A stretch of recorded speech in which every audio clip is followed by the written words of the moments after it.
मेरा नाम माधुरी है। उस तन्हा रात की याद मेरे अंदर गुजरती रहती थी। दर्द की चीखें जो सीधा आसमान को छू लेने वाली थी। घर में सिर्फ मेरी भाभी ही थी जो मेरी परवाह करती थी। वही एक ऐसी शख्सियत थी जिसने मेरी ज़िंदगी में उम्मीदें की लौ जलाई थी। जब दर्द अचानक तेज हुआ, मुझे लगा हर चीज़ टूट रही है। तभी मैंने भाभी को फ़ोन किया। उसने बिना समय गवाए खुद आना ठीक नहीं समझा। अपने साथ एक दाई भी लेकर आई। उस दाई ने उसी कमरे में मेरे हाथ पकड़कर कहा, डर मत, सब ठीक होगा। लेकिन मेरे दिल में डर था। दुनिया का तिरस्कार, मेरे भाई का ठुकराना और उन अनगिनत सवालों का बोझ कि मेरी बेटियों का भविष्य क्या होगा। डिलीवरी कठिन थी। हर कष्ट एक नए जन्म की ओर बढ़ रहा था। थोड़ी ही देर में बच्चे की आवाज़ हमारी दीवारों में गूंजने लगी। एक नन्ही सी लड़की की आवाज़ मेरी चीख जैसी थम सी पड़ी। दाई ने मुस्कुराकर कहा, बधाई हो, तुम्हें बेटी मिली है। उस शब्द ने मेरी आंखों से आंसू बहा दिए। ये आंसू किसी राहत से कम नहीं थे। भाभी ने दाई को पैसे देकर विदा किया और मेरी ओर झुककर मेरे माथे पर हाथ रखकर कहा, अब तुम दो बेटियों की माँ हो, मैं तुम्हारे साथ हूँ। डरने की बिल्कुल जरूरत नहीं है, हम मिलकर लड़ेंगे। भाभी की बात पर मेरी आंखें भीग गई। मैंने भाभी को मना किया और कहा, भाभी आप कब तक यूं ही मेरी मदद करती रहेंगी? अब तो मेरा सगा भाई भी मुझसे नहीं पूछता। ये दुनिया मुझे चरित्रहीन ठहराती है। और सच तो यही है, मैं खुद भी नहीं जानती ये बच्चे किसके हैं, ये किसकी बेटियां हैं। पता नहीं कैसे मैं प्रेग्नेंट हो गई। एक के बाद एक मैंने दो बेटियां पैदा कर दी और मेरा तमाशा बन चुका था। भाभी मुझे प्यार से समझाने लगी, ये समय इन बातों का नहीं है। तुमने अभी बच्चों को जन्म दिया है, तुमको आराम की ज़रूरत है। भाभी ने बड़े ही बेटी को आवाज़ दी जो अब इस समय 6 साल की होने वाली थी। भाभी ने मेरी बेटी, जिसका नाम नंदनी था, उसे गोद में उठा लिया और उसे प्यार करते हुए बोली, बेटा तुम्हें भूख तो नहीं लगी? तुम्हारे लिए कुछ खाने को बना दूं? लेकिन नंदनी तो मेरे पास लेटी मेरी छोटी बेटी को ही देखे जा रही थी और फिर एकदम से भाभी से उतरकर मेरे पास आई और छोटी बेटी को गोद में उठाने की जिद करने लगी। मेरी बड़ी बेटी खुशी से पागल हो रही थी। उस छोटी सी बच्ची को देखकर उसका बस नहीं चल रहा था कि वो उसे अपनी गोद में किसी न किसी तरीके से उठा ले। लेकिन मैंने और भाभी ने उसे समझा दिया कि अभी ये बहुत छोटी है, जब तुम थोड़ी सी बड़ी हो जाओ तो उसके साथ खूब खेलना। भाभी नंदनी को बहाना बनाकर बाहर ले गई। उसके लिए किचन में कुछ खाने के लिए बनाने लगी। भाभी उस दिन मेरे पास ही रुक गई। मैंने भाभी से पूछा, आप घर नहीं जाएंगी? तो वो मुस्कुरा कर कहने लगी, नहीं, तुम्हारे भाई से कहकर आई हूँ कि मैं मायके जा रही हूँ, 2-3 दिन बाद वापस आऊँगी। भाभी की मोहब्बत पर मेरा दिल मोम सा हो गया और मैंने उन्हें गले लगा लिया और कहा, भाभी मैं आपकी बहुत मेहरबान हूँ। आप मुझ पर भरोसा ना करती और मेरा इतना साथ ना देती तो शायद मेरी बेटियां आज मैं सड़क पर धक्के खा रही होती। अभी मेरे गले लगे और कहने लगी, गैरों वाली बातें मत किया करो, तुम मेरी इकलौती ननंद हो और मैं जानती हूँ कि तुम चरित्रहीन नहीं हो। बस भगवान ने तुम्हें शायद इसी तरह औलाद देनी है। तुम इसे भगवान का दिया हुआ उपहार समझकर लेती जाओ। बेटियां तो वैसे भी देवी का रूप होती है। भाभी की बात सुनकर मैं उनकी तरफ देखने लगी। पता नहीं कैसे वह इतनी अच्छी अच्छी बातें कर लिया करती थी, वरना ये जमाना तो मेरे हवाले से ऐसी सी बातें करता कि सुनकर भी कानों से खून निकलने लगती।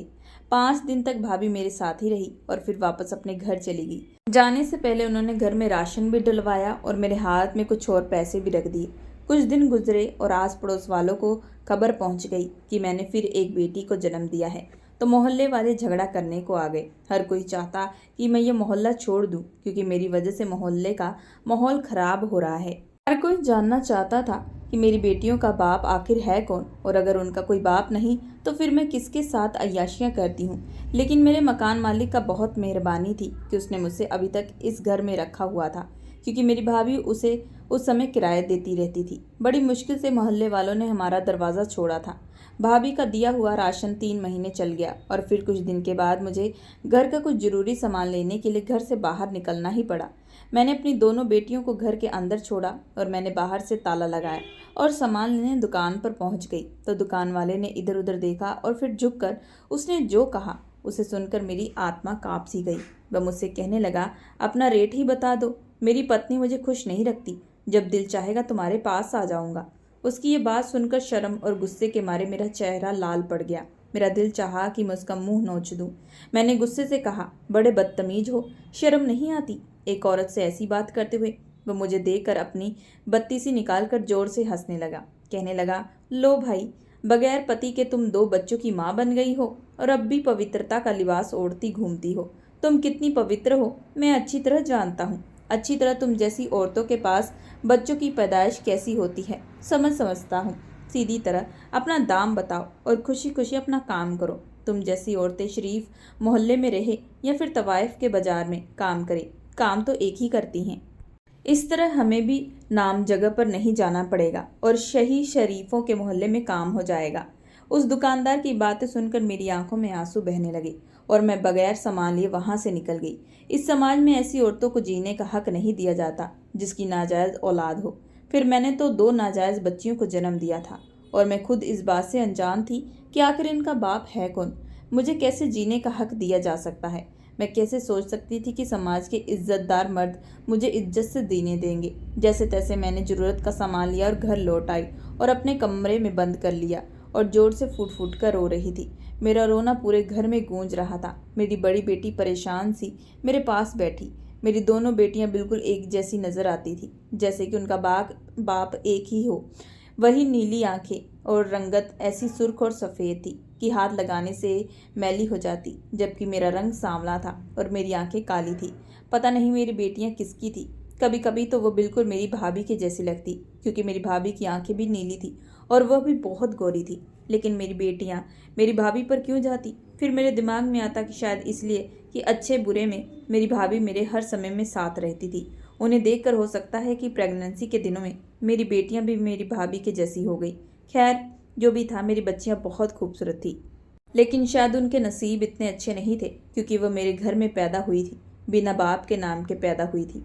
और सबसे बढ़कर वह इस समाज में पैदा हुई थी जहाँ माँ बाप के गुनाहों की सजा भी औलाद को दी जाती है। और बड़ी बेटी ने जब मुझे इस तरह रोते हुए देखा तो वो मेरे गले लग गई और रोते रोते बोली, मम्मा आप परेशान क्यों होती हैं? मैं हूं ना आपके साथ। हम दोनों मिलकर छुट्टी को संभाल लेंगे, सब कुछ ठीक हो जाएगा।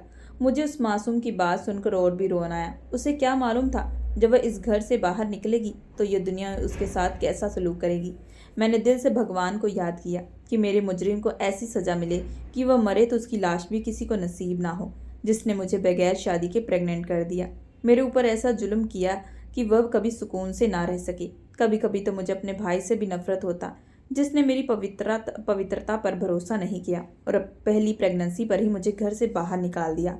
उसने कह दिया था कि अपने उसी आशिक के पास जाओ जिसकी औलाद तुम अपने पेट में पाल रही हो।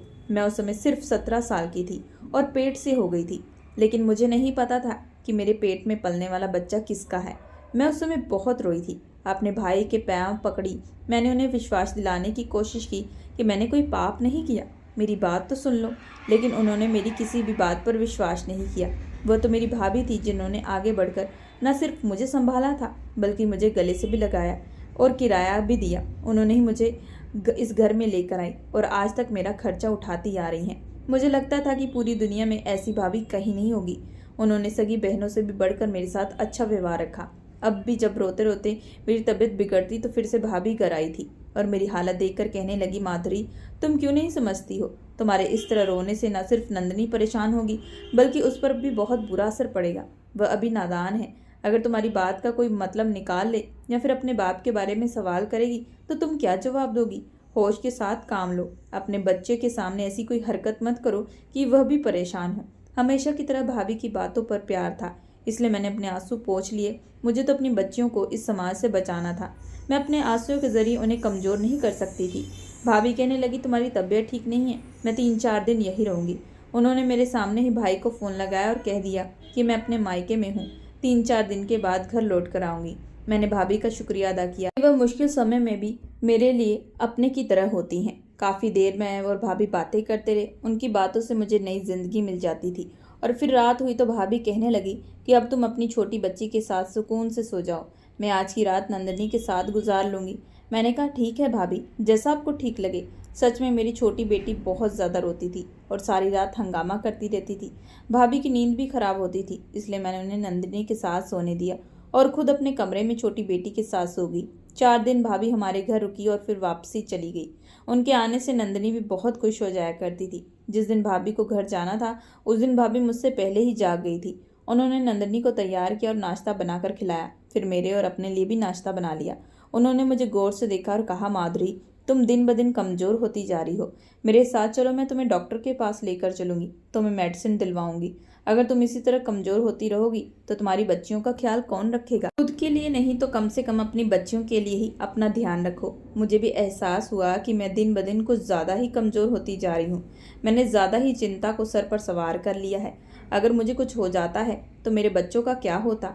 भले ही उनके बाप का पता नहीं, लेकिन मेरे 9 महीने इन्हें अपनी कोख पर पाला है, अपना दूध पिलाकर इन्हें बड़ा किया है। मैंने यूँ बेसहारा छोड़ नहीं सकती थी। मैंने भाभी से कहा, चलिए, मैं आपके साथ डॉक्टर के पास चलने को तैयार हूँ। आप मुझे किसी अच्छे से डॉक्टर के पास लेकर चले। भाभी मुझे शहर के एक डॉक्टर के पास लेकर गई। डॉक्टर ने मेरा चेकअप किया और कहा कि कमज़ोरी बहुत ज़्यादा है। मैं कुछ ताकत की दवाइयाँ लिख देती हूँ, इन्हें लेते रहना, खाने पीने का ध्यान रखना और जल्द ही ठीक हो जाओगी। मेरी भाभी ने मुझे अस्पताल के बाहर बिठा दिया और खुद मेडिकल दवा पर लेने चली गई दवा। और जब वापस आई तो उनके पास ढेर सारी दवाइयाँ थी। मैं तो उन दवाइयों को देखकर ही हैरान थी। मैंने भाभी से सवाल किया कि इतनी सारी दवाइयाँ डॉक्टर ने मेरे लिए लिखी है, लेकिन क्यों? मैं कोई इतना ज़्यादा बीमार तो नहीं हूँ। भाभी ने मुझे समझाया कि तुम बहुत कमज़ोर हो, इसलिए डॉक्टर ने इतनी सारी दवाइयाँ ताकत की लिखी हैं। तुम चिंता मत करो, रोज़ इसमें से एक एक गोली खा लेना और गलती से भी कोई भी गोली मिस नहीं करनी। रोज़ सुबह उठकर सबसे पहले गोली ही खानी है। मैंने भाभी की बात सुनकर हाँ में सर हिला दिया और भाभी के साथ घर वापस आ गई। रास्ते में भाभी ने मुझे कुछ फ्रूट्स और कुछ राशन वगैरह भी दिलवाए। अगले दिन भाभी चली गई और मैं अपने घर के कामों में लग गई थी। समय धीरे धीरे गुजरने लगा और अब मेरी छोटी बेटी 1 साल की होने वाली थी। दोनों बच्चियों के साथ दिन कहाँ गुजरा जाता है कुछ पता नहीं चलता। अब तक मैंने अपनी बच्ची को डर के मारे स्कूल में भी नहीं डलवाया था कि वहाँ जाकर वह बाप का नाम क्या लिखवाएगी। मेरी बेटियों से न जाने लोग कैसा कैसा व्यवहार करेंगे, यही सब बातें मुझे चैन से जीने नहीं देती थी। फिर एक दिन कुछ ऐसा हुआ कि मेरे रहे सहे होश भी उड़ गए। मेरा हर दिन बहुत तकलीफ के साथ गुजर रहा था, क्योंकि दिन रात मैं टेंशन में गुम रहती थी। आखिर मुझे प्रेग्नेंट करने वाला कौन था? मैं अपने घर में सावधानी रखती थी। मेरे घर में सिवाय मेरी भाभी के तो कोई आता नहीं था। मैं अपने घर की खिड़की के दरवाजे अच्छे से बंद करके सोती थी कि कोई रात को अंदर ना आ जाए, लेकिन फिर भी 2 बार प्रेग्नेंट हो चुकी। एक रात मैं अपनी दोनों बेटियों को गले लगाए लेटी थी। मेरी दोनों बच्चियां सो चुकी थी, लेकिन मेरी आंखों में नींद का नामो निशान नहीं था। मैं अपनी किस्मत पर आंसू बहा रही थी और तभी ऐसा लगा कि जैसे मेरे घर के दरवाजे पर कोई आया है। मैं बुरी तरह से डर गई। मैंने घड़ी की तरफ देखा तो रात के 12 बज रहे थे। इस समय मेरे दरवाजे पर कौन आ सकता है? मैं भी सतर्क हो चुकी थी। मुझे पूरा विश्वास था कि हो ना हो ये वही इंसान है जिसने मेरे साथ अब तक इतना बड़ा जुल्म किया है और यही मेरे बच्चियों का बाप है। आज मैं दूध का दूध पानी का पानी कर देना चाहती थी। आखिर मेरी बच्चियों का बाप कौन है? उसने मेरे साथ ये गलत घटिया हरकत क्यों की है? मैंने एक मोटा सा डंडा उठाया और गेट के साइड में जाकर खड़ी हो गई। आने वाला इंसान दरवाज़ा खोलने की कोशिश कर रहा था और यह देखकर तो मेरी जान निकल गई। जब मैंने महसूस किया कि आने वाला इंसान चाबी से दरवाज़ा खोलने की कोशिश कर रहा है, यानी कि उसके पास मेरे घर के दरवाजे की दूसरी चाबी थी और इसी चाबी का इस्तेमाल करके वह मेरे घर के अंदर आया करता था, इसलिए मेरी लाख सावधानी करने के बावजूद भी वह घर के अंदर आ जाता और जब मैं गहरी नींद में सोई होती तो वह मेरे साथ गलत हरकत करके चला जाता और फिर मैं उसके बच्चे की माँ बन जाती। आने वाला इंसान चाबी को घुमा रहा था। मैं पूरी तरह सतर्क होकर खड़ी थी कि तभी दरवाज़ा खुल गया। आने वाले इंसान ने दरवाजे को धक्का दिया। वह किसी पल घर के अंदर आ सकता था, लेकिन मैं उसका इंतज़ार करती रह गई और वह घर के अंदर नहीं आया। दरवाज़ा खुला का खुला रह गया। 10 मिनट तक मैंने उसका इंतज़ार किया, लेकिन वह नहीं आया। फिर मैंने दरवाजे से सर निकाल कर थोड़ा बाहर देखा, लेकिन दरवाजे पर अब कोई भी नहीं था। मैंने गली में इधर उधर देखा, लेकिन पूरी गली सुनसान पड़ी थी।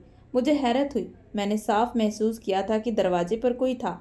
उसने दरवाज़ा भी खोला, लेकिन वह घर के अंदर क्यों नहीं आया? मैंने दरवाजे को फिर से बंद किया। मुझे विश्वास था कि वह इंसान दोबारा जरूर आएगा, लेकिन अब बैठे बैठे पूरी रात निकल गई थी, लेकिन वह इंसान नहीं आया। सुबह होते ही मैंने भाभी को फ़ोन किया और उन्हें बुला लिया। मैंने भाभी को रात वाली सारी घटना बता दी, लेकिन मेरी बात सुनते ही भाभी कोई भी खास रिएक्शन नहीं दी, बल्कि उल्टा वो मुझे समझाने लगी कि माधुरी, तुम कुछ ज़्यादा ही सोचती हो। मुझे तो लगता है कि तुम धीरे धीरे दिमागी मरीज भी होती जा रही हो। अगर कोई होता तो तुम्हारे घर के अंदर क्यों नहीं आया? तुम खुद ही कह रही हो कि उसने दरवाज़ा भी खोला, फिर भला वह घर के अंदर क्यों नहीं आया? मुझे तो लगता है कि तुम धीरे धीरे पागल हो रही हो। सारी बेकार की बातों को दिमाग से निकालो और खुद पर और अपनी बच्चियों पर ध्यान दो। भाभी की बात सुनकर मैं बस हाँ में सर हिला चुकी थी। बोली कुछ नहीं, लेकिन गुस्सा तो बहुत आया। लेकिन एक वही तो थी मेरी हमदर्द। उन्हीं के सहारे तो आज मैं जी रही थी। उन्हें कुछ गलत कैसे कह देती या कुछ बुरा कैसे बोल देती, इस सहारे से भी मैं छूट जाती। फिर माँ बाबा तो पहले ही मर चुके थे और फिर भाई अपनी मर्जी से पता नहीं कहाँ से भाभी से शादी करके ले आया। मैं नहीं जानती वह किस खानदान से है, कौन है, मगर ये इतना जरूर जानती हूँ कि वह मुझसे मोहब्बत करती है। मेरा ख्याल रखने में उन्होंने कभी कोई कसर नहीं छोड़ी। लेकिन इस बार जिस तरह उन्होंने रात वाली घटना का सुनकर कोई खास रिएक्शन नहीं दिया, मुझे बहुत अजीब सा लग रहा था। मेरे दिमाग में तरह तरह के ख्याल आ रहे थे। मेरे साथ बुरा करने वाला कौन था? मैं 2 बच्चियों की माँ कैसे बन गई, जबकि घर में कोई आता भी नहीं था? पहले प्रेगनेंसी तो भाई के घर ही थी और वहाँ पर मेरे भाई और भाभी के अलावा कोई नहीं होता। दूसरी प्रेगनेंसी इसी घर में हुई थी और सिवाय इस घर में भी मेरी भाभी के अलावा किसी का आना जाना नहीं था। हमेशा भाभी आती थी और मेरे साथ मेरे बेड पर सोती थी और फिर 2 दिन बाद वापस चली जाती। तो क्या सारी प्रेगनेंसी के पीछे भाभी का हाथ था?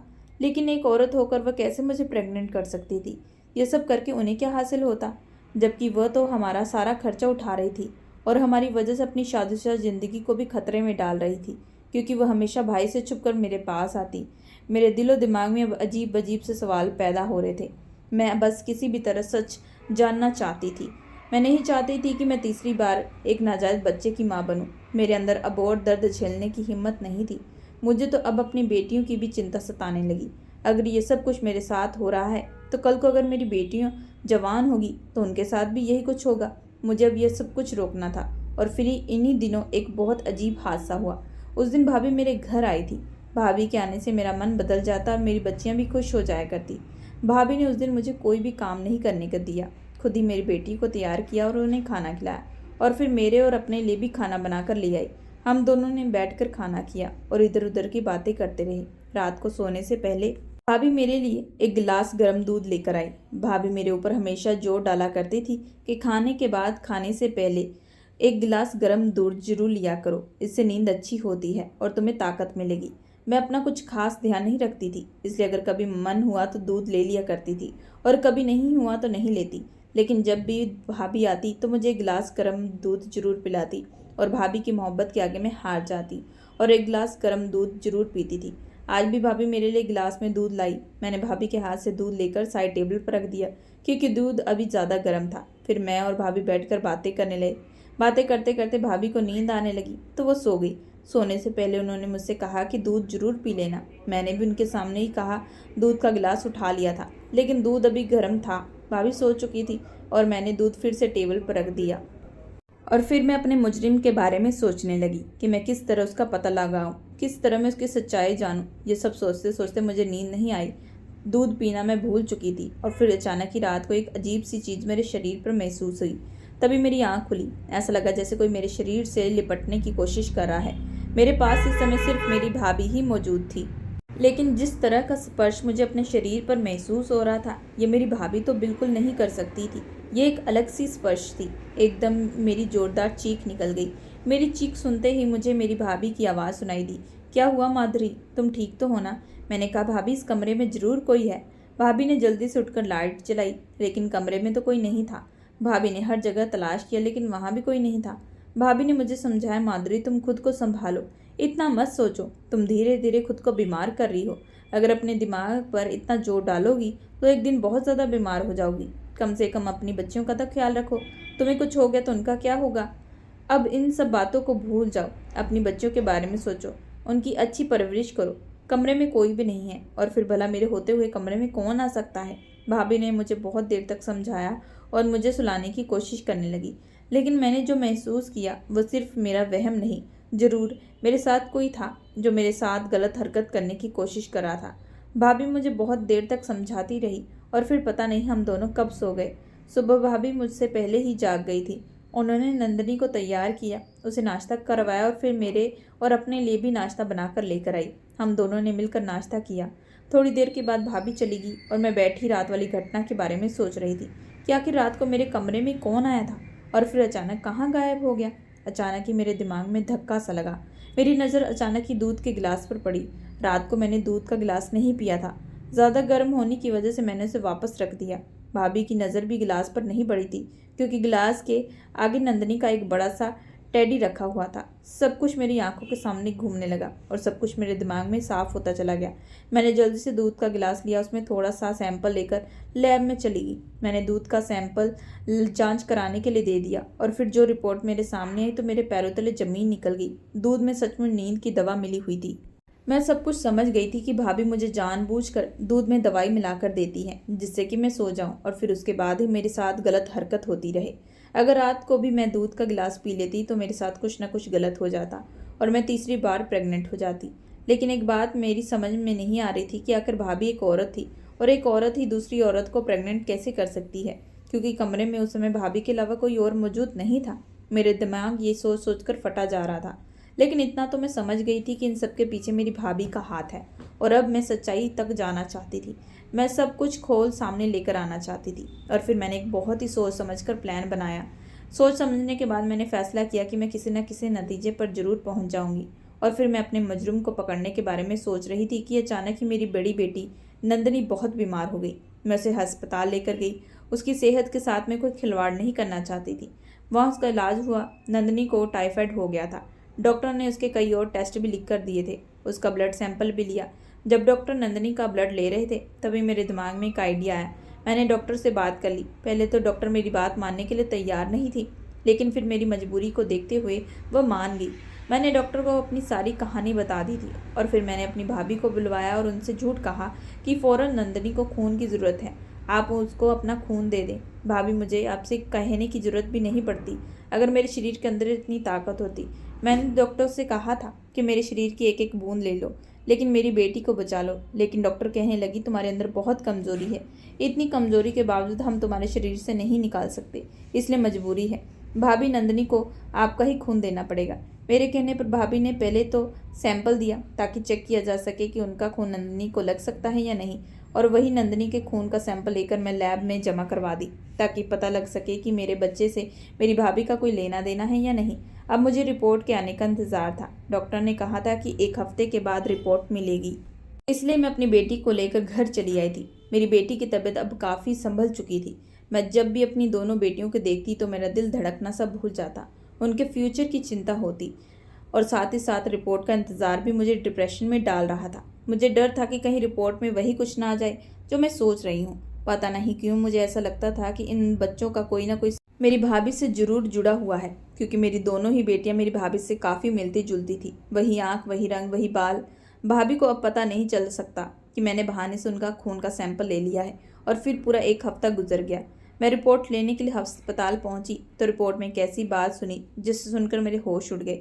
मेरे सारे आदेश बिल्कुल सही साबित हुए, क्योंकि डीएनए टेस्ट की इस रिपोर्ट में ये साबित हो गया कि मेरी बच्ची ही और मेरी भाभी का डीएनए टेस्ट बिल्कुल एक है। मेरी भाभी तो एक औरत थी, फिर ये कैसे मुमकिन था कि एक औरत किसी दूसरी औरत को प्रेग्नेंट कर सके। मैंने वह टेस्ट की रिपोर्ट पकड़ी और सीधे अपने भाई के घर पहुंच गई। मेरा बड़ा भाई घर पर मौजूद था। वह दोनों कहीं जाने की तैयारी कर रहे थे। मुझे देखकर भाई के चेहरे का रंग उड़ गया और वह गुस्से से कहने लगा, तू यहाँ पर क्यों आई है? क्या तूने हम पर कम बदनामी के दाग लगाए हैं जो फिर से अपना मुंह लेकर आ गई है? और मोहल्ले वाले तेरी वजह से आज भी हम थूकते हैं। अब तो मेरी पत्नी भी उम्मीद से हो गई है और मैं नहीं चाहता कि तेरा साया भी मेरी पत्नी पर पड़े। मैंने डीएनए टेस्ट की रिपोर्ट अपने भाई के आगे की और कहा, ये देख लो कि मैं क्या लेकर आई हूँ। मेरी बच्चियाँ तुम्हारी ही पत्नी का खून है। दोनों की डीएनए रिपोर्ट बिल्कुल एक जैसी है और इसी सूरत यह मुमकिन है कि जब मेरी प्रेग्नेंट होने की वजह तुम्हारी पत्नी ही बनी हो। मेरी बात सुनते भाई ने एक जोरदार थप्पड़ मेरे मुंह पर मारा और कहने लगा, अजीब बेवकूफ़ लड़की हो तुम। मेरी पत्नी एक औरत है, वह कैसे दूसरी औरत को प्रेग्नेंट कर सकती है? और वह तो खुद उम्मीद से है। और रही बात इस रिपोर्ट की, तो तुम कोई जाली रिपोर्ट बनवाकर हमारी ज़िंदगी बिगाड़ने के लिए आ गई हो। मेरी बात सुनकर भाभी भी रोने लगी। वो रोते हुए कहने लगी, मैंने तो सालों से तुम्हारे बच्चे की देखभाल की है, तुम्हारे बच्चों को परवरिश के लिए तुम्हें पैसे भी दिए हैं, और आज तुम मुझ पर इल्ज़ाम लगा रही हो। अपने पति से छुप छुप कर मैं तुम्हारे लिए क्या कुछ नहीं करती और तुम होगी मुझे ही गुनहगार ठहरा रही हो।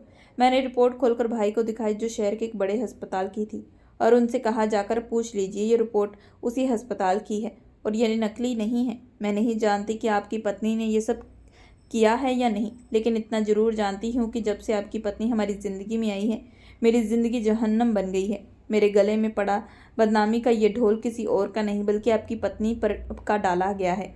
इतना सुनना था कि भाभी गुस्से से मेरी तरफ बढ़ी कि कहीं मुझे पकड़कर अपने घर से बाहर निकाल दे या मेरा गला दबा दे। तभी अचानक उनका पाँव फिसल गया और वह बुरी तरह गिर गई और जोर से चीखने लगी। भाभी की बिगड़ती हालत देखकर भाई का सारा गुस्सा भूल गया। मैंने भी भाई की मदद की और अस्पताल लेकर गए। भाभी का बच्चा पेट में ही मर चुका था और अब वह कभी भी माँ नहीं बन सकती थी। ये सुनकर भाई बहुत रोया और जब भाभी को ये खबर मिली तो वह भी चीखने चिल्लाने लगी। उन्हें विश्वास नहीं आया कि उनसे माँ बनने का हक भगवान ने छीन लिया है। मैं तो खुद हक्का बक्का सी कोने में खड़ी हो गई। शायद ये सब कुछ मेरी वजह से हुआ है। काश मैं गुस्से से अपने भाई के घर ना जाती तो आज मेरे भाई की खुशियों या ना रूठती। अफसोस ये सब मेरी वजह से हुआ था। मेरी आंखों से आंसू बहने लगे। भाई ने गुस्से में मुझे देखकर कहने लगा, दफ़ा हो जाओ यहाँ से, हमारी खुशियों को तुम खा गई हो, अब यहाँ क्यों खड़ी हो। मैंने एक नज़र भाभी पर डाली और वापसी के लिए पलटने लगी कि तभी भाभी की आवाज़ ने मेरे कदमों को रोक दिया। वो रोते हुए कह रही थी, मुझे माफ़ कर दो माधुरी, मैंने तुम्हारे साथ बहुत जुल्म किया है और आज मुझे उसकी सज़ा भी मिल गई है। भाभी की बात सुनकर जहाँ मैं हैरान थी वहीं मेरा भाई हक्का बक्का रह गया। भाभी रोते हुए कहने लगी, हाँ माधुरी, जो कुछ भी तुम्हारे साथ हुआ, जो जुल्म हुआ, वो मेरी वजह से हुआ है। मैं तुम्हारी गुनहगार हूँ। मैंने तुम्हारी ज़िंदगी बर्बाद की है। मैं एक कोठे पर जन्म ली थी, लेकिन मैं अकेले पैदा नहीं हुई थी, बल्कि मेरे साथ मेरा भाई भी पैदा हुआ था। हम जुड़वा बहन भाई थे। कोठे पर औरतों को तो शायद फिर भी कोई ज़िंदगी मिल जाती है, लेकिन मर्दों का हाल बहुत बुरा होता है। मेरे भाई के साथ भी ऐसा हुआ। वह सारा दिन कमरे में बंद रहता, मुझे और मेरी माँ को लोगों के सामने नाचते हुए देखता रहता। इस तरह उसकी दिमागी हालत धीरे धीरे खराब होती गई। वह दिमागी मरीज बन गया। उसे दौरे पड़ने लगे और फिर धीरे धीरे वह बिल्कुल पागल हो चुका था। मैं और मेरी माँ उसे बड़ी मुश्किल से संभालते थे। फिर मेरी माँ भी मर गई और मेरा भाई बिल्कुल अकेले हो गया। मैं सारी रात कोठे पर नाचा करती थी और सारा दिन अपने भाई को संभालती।